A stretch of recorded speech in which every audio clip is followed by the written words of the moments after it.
Why Trump's being charged over classified papers and Biden is not. The report found that materials Mr. Biden retained from his time as Barack Obama's vice president included marked classified documents about military and foreign policy in Afghanistan, and notebooks containing Mr. Biden's handwritten entries about issues of national security and foreign policy implicating sensitive intelligence.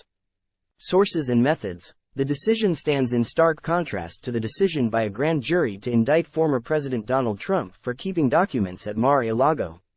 Inevitably, the former president and his allies crowed about how a grand jury supposedly unfairly indicted the former president for his storage of classified documents related to national defense but not his successor.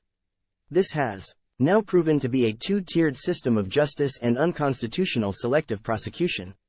Mr. Trump said in a statement after the release of Mr. Hur's report, "The Biden documents case is 100 times different and more severe than mine."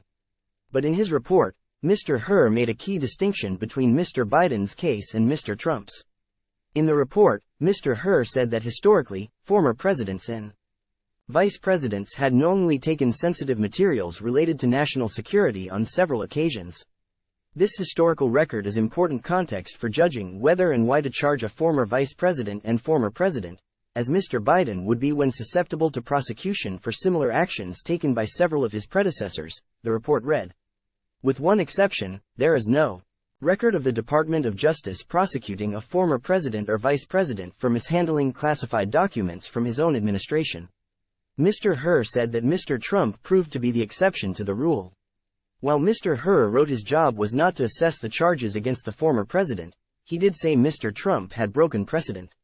Most notably, after being given multiple chances to return classified documents and avoid prosecution, Mr. Trump allegedly did the opposite, the report reads.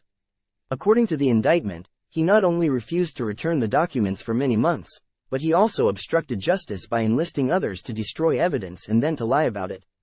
By contrast, the report noted that Mr. Biden turned in classified documents to the National Archives in the Department of Justice, agreed to have multiple locations searched and sat down for a voluntary interview for the investigation. Mr. Hur cited several mitigating factors in his decision not to recommend charges against Mr. Biden even if the Department of Justice did not have a precedent against indicting a sitting president.